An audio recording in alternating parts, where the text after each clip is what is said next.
We're explorers first, but it's a new galaxy. We need to be ready for any situation, including combat.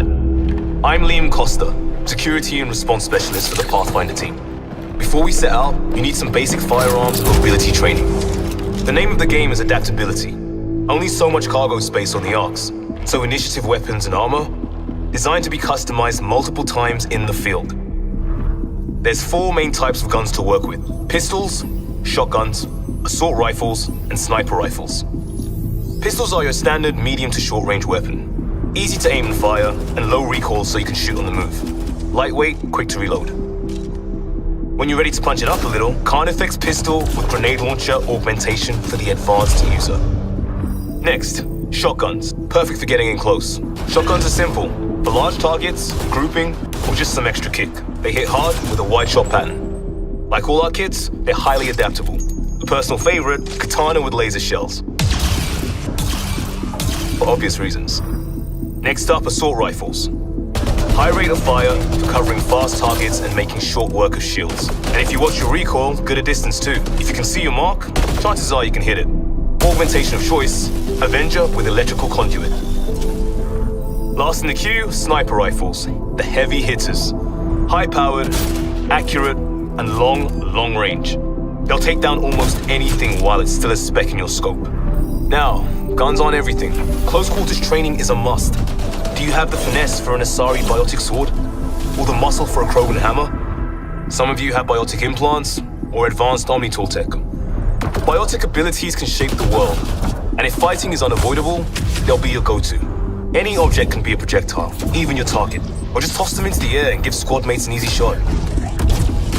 When you're manipulating combat at a gravitational level, almost anything is possible.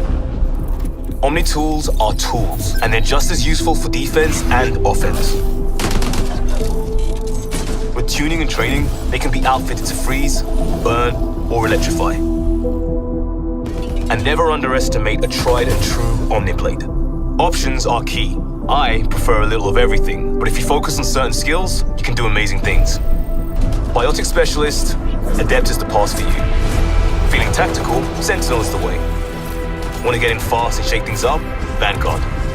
Have a look at each specialization, and you'll get an idea of what they can do, what you can do. Last but not least, let's talk mobility. Fun mobility. Jump jets. Need the high ground? You've always got it handy. A quick dash will get you out of an attack path. Like everything else, jump jets are adaptable if things get rough. Nothing better for exploration. The initiative is about a new beginning, pioneering. With the right gear and the right skills, we'll be ready for anything. Everyone has a role. And most importantly, we've got each other's backs.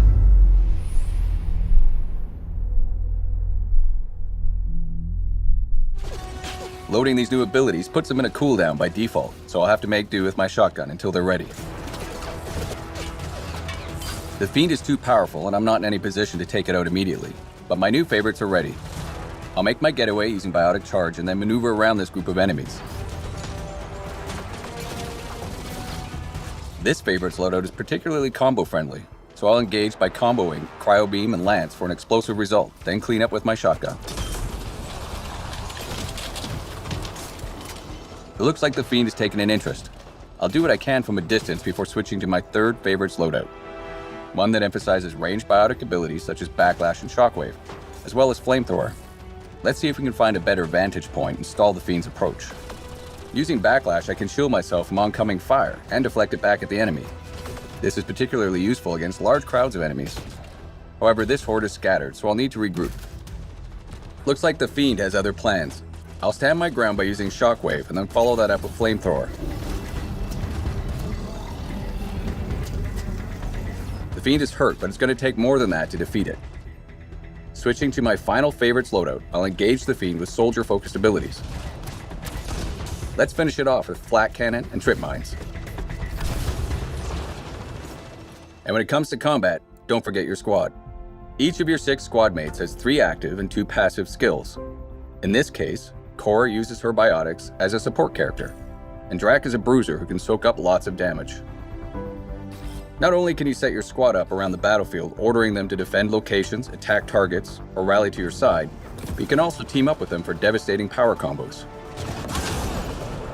Power combos activate when you or one of your squad mates primes an enemy or groups of enemies, setting them up for the kill. Then you or a squad mate jumps in to detonate and finish the job. And you can always level up your squad mates to make them specifically good at priming or detonating targets. Subscribe to see the next installment in the gameplay series for a look at exploration in Mass Effect Andromeda.